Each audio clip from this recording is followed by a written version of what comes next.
Let's talk a little bit about the 21 rituals to connect with nature, because ever since, I would say, that this book about trees, the wisdom of trees. Wisdom of Trees. Was that a beautiful book? Yes. Ever since that came, it's about 4 years ago, right? It was on everyone's bedside. Everyone had read it or should read it. And ever since that, I can feel that people are more and more interested in nature and connecting with nature, and are opening up to the opportunity that there is something in the forest and within the trees and the nature that can actually bring health and well-being. Many times in my life when things haven't gone well, I have found great comfort from nature. And I actually, 20 years ago, I live right by a forest now, Windsor Great Park. I live by there rather than used to live in London for a reason. It's almost like nature can talk to you. And I guess when I was at Cambridge, I also, because I read English as well as theology, the romantic poets, the mountains talking to you. I was very into that. But there is an incredible comfort and wisdom from nature. It's extraordinarily healing. And it is a tragedy today that people don't understand or don't reach out to nature in the same way that they did. And children especially, with nature deficit disorder becoming common, just the healing power of being there when your heart is broken or things don't go right, spending time in nature. Because we came from the forests. It makes sense. It's in our DNA.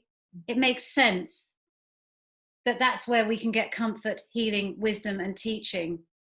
And I think the younger generation, I'm really pleased, a lot of them are tuning into this. It's the older generation that for some reason is losing the plot right now and not taking care of nature. But I have great optimism. I know from my own children how passionate they are about the natural world. I'm getting more and more younger people writing to me about animal cruelty and about what we're doing to the oceans, to the trees, and that's also, like last year I signed with a digital publisher because I'm aware that books kill trees. I've my sensitivity code that's come out, and the book that follows it is 100 Ways to Be Kind. It's just digital only for that reason, because I was trying to make a point.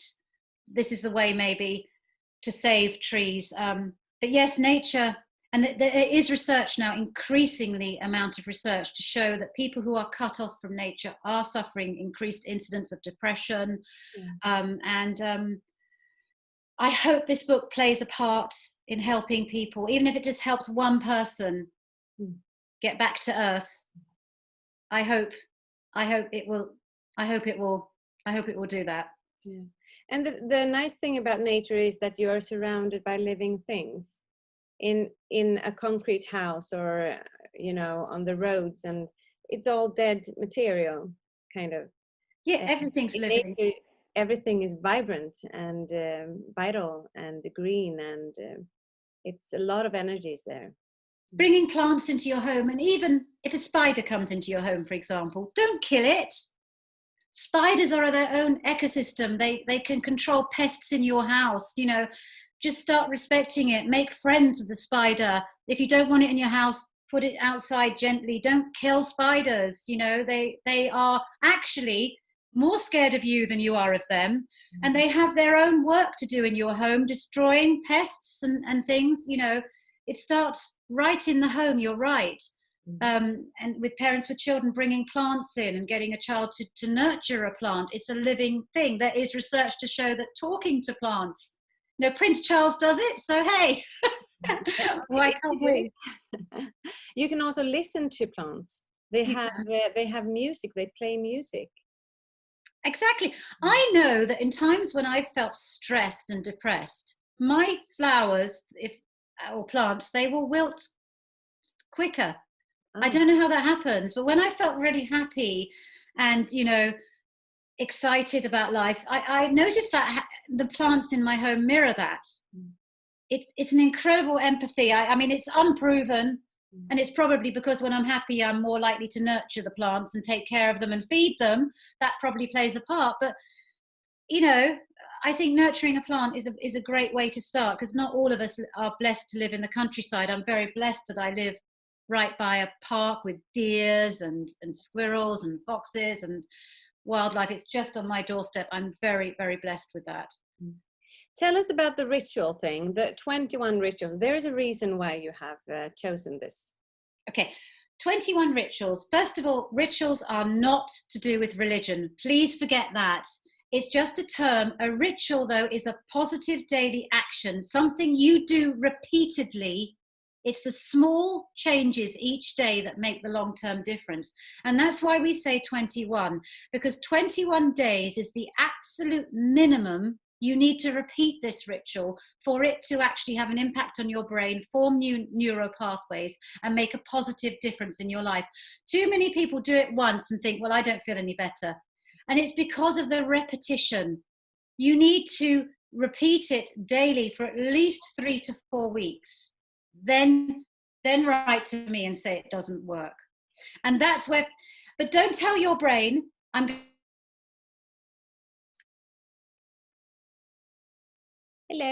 going to do this. Rebels. It doesn't like to be told to do anything for life. So that's why we say 21, because 21, the brain will think, okay, let's see. So just all I'm saying is stay with me for 21 days. And that is what I did with the first book, was 21 rituals to change your life. I did 7 rituals for the morning, 7 for the afternoon, and 7 for the evening. Please repeat these every day. And they're very simple things. They are things people think, oh, this is very complicated. They're not.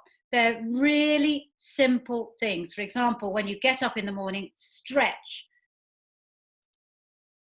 You're cracking up here. Hello? Are you with Too many of it for the day is that we are minimal, small. So when you get up, battle cry, big stretch. Show the universe you mean business. Simple things that you do every day. Fake a smile even if you don't feel like it, because faking a smile, the action of smiling, tricks the brain. The brain is led by your action. So that was the first book, 21 Rituals to Change Your Life. The second book was informed by my research and work with a neuroscientist. That I did a book called The Premonition Code, which is about the power of intuition.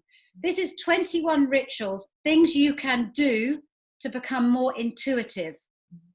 Very simple things, one of which, of course, is interpreting your dreams. There's a ritual that make dream recall a ritual. All these 21 things you can do so that by the end, you are more intuitive. Then I wrote a ritual yearbook. Now that was a tour de force. That's a ritual a day for all year.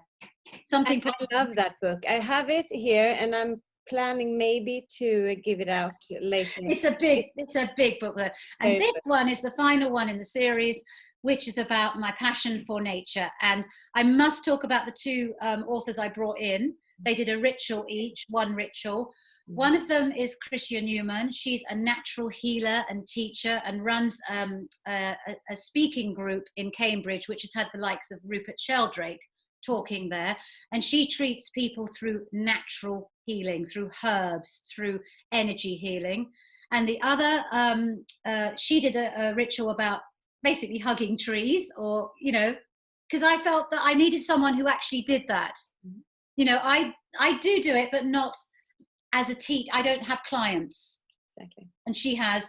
And the other person was a lovely Alexandra Wenman. They're both lovely. Lovely Christian Newman. The first one, tree hugging. The second one, Alexandra Wenman, she is a crystal specialist. She works in the healing power of crystals. So I thought, I want someone to create a unique ritual for the book who actually has clients who come to her and she will recommend, well, you need rose quartz, or you need this crystal, you need that crystal. I wanted to give a platform. I've been very blessed to have book after book. I'm very blessed. I mean, I have, you know, like this year and next, I have several more books coming out. I'm blessed. But what I felt is the practitioners, the people who are on the front lines, that don't have a literary agent, don't have all that. I wanted to give them a platform. And it was the same with the scientists, with Dr. Julia Mossbridge. Now, she's a scientist who's testing intuition, doing double-blind studies, getting published in scientific journals, but getting a book deal, how does she make that happen? I wanted to bring people in. Her work is so important because there are millions of people out there who want to know about her scientific work. But the trouble with scientists is, bless them, that they write as scientists. Yeah, exactly. So what my role in the Premonition Code especially was to loosen the science up, make it understandable, because most people just glaze over when you talk about double blind and blah blah blah. It's so technical, and scientists, because of their training, are taught to write that way. Now, I was blessed with Julia Mossbridge because she's such a clever woman. She immediately got, because I kept saying to her, no, nobody's going to understand this, Julia. We need to go, like we had a chapter of what is time, and she was bringing in all this brilliant research, but it was so up there for people who've probably got 3 PhDs. My role was to make it accessible. And I hope we did it, although that book is one of the toughest to read. I mean, a lot of my readers said, Theresa, I've got a headache, because it's science. It is, but I did that on purpose because, as I said, that book got into The Guardian. It was actually reviewed in the Scientific Journal. And can you imagine a book about intuition reviewed in proper science journals? And it's interesting because they said, well, the only reason we're reviewing it is because of Dr. Julia Mossbridge. Theresa Cheung writes encyclopedias. Because I'm not a scientist. Yeah. But what I loved is that we got this meeting of minds between science and spirit. So that's why I do it. But then I thought, I've also written a book with a medium, someone who is a very popular medium here in the UK. She has a client list waiting 2 years. 2 years long waiting list. That book's called Answers from Heaven, constantly #1 on Amazon in mediumship and whatever. And the reason I brought her in is because I collect stories about people who connect to the other side, but I'm not a medium. I'd love to be, but I'm not. And what I realized working with her is that she... about that. Many people say that everyone's a medium. Exactly. I agree. Exactly. But what she's done is she's spent 20 years training to be a medium, and she's also has clients. This is her living. So I found that was a remarkable story anyway, to make it your living, to be, and I wanted to see, is she a fraud, whatever, because I'm very skeptical, even though I grew up in it. I do wonder if a lot of it is basic psychology and telepathy. But I went to her demonstrations before I invited her to write the book with me. And honestly, this woman was getting information. I don't know how she did. I collaborate with the Windbridge Institute, Dr. Judith Beischel, where she is testing mediums scientifically. And that's what I'd like to see now. I would love to see established that a medium has been scientifically verified. It's a lovely book, and it's so easily accessible. And you can, and it's not, you don't have to change your life to get those rituals into your daily life. It's you have divided it into 3 sections, right? So you have 7 rituals for you. It's better that you tell them. Actually, may I say about this? Because what my editor was saying, when she got it, she said, love it, Theresa, but can we please get them outdoors sooner? Oh. Because the first one is all indoors. The second one is sort of mostly indoors, but you're kind of opening the door and the window. The third one, the third final group, is outdoors. And something inside me, that's why I said no, I want to keep it indoors. Because I know a lot of people are urban, they live in urban centres, city centres, and they can't go out and spend all day hanging out in a park. And then the pandemic struck, where in the UK, I could not believe it. It was almost like then everybody was forced indoors for this period of time. I know it was different in Sweden. You had a different approach. But over here, we were all, and the book was coming. And I suddenly thought, that's why. Because all these things indoors, I thought I listened to my intuition. Thank goodness I didn't open the door in Ritual 1. It was all indoors. You're very right, because so many people who want to do this want to connect to nature while reading the book, being perhaps at home, looking at their plants and whatever they feel is nature. Very indoor focused book. It's not. Yeah. So I think that that threshold is much lower. It's easier to access nature, faster that way. And then when you have a kind of ritual going on, maybe you can step outdoors. But also what I do with all the rituals, again, I try to show scientific research. I'm not just randomly suggesting these things.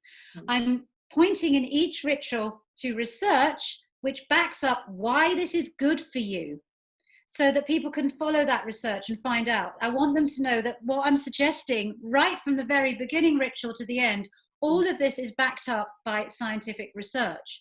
And as I said, it is very indoor focused because I'm an author. Most of my life is spent indoors. So I've had to get these, even though I live by a forest, I don't go into it as much as I should. But I also realize a lot of people don't live near wildlife or parks. Some people don't have gardens. Right? So we can conclude that this book is for everyone.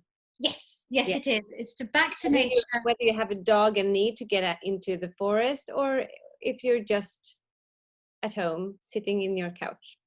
Exactly. That's what I wanted. And it's very interesting because I usually agree with my editors when they make, because when you write a book, it's often the editor has a big say over the direction of the book. And I remember with this one, I was absolutely determined. And she was saying, Theresa, can you please open the door and get them outside? And I remember saying, no, I just felt this certainty. And that's what I talk about in my intuition book. When it's intuition, when there's an absolute certainty that leads you to take action. Because the difference between intuition and fear or wishful thinking is that fear, there's a lot of confusion and there's a lot of negative voices. Wishful thinking is the same. It's very confusing and there are a lot of voices. But with this piece of intuition, with this book, it was absolute no.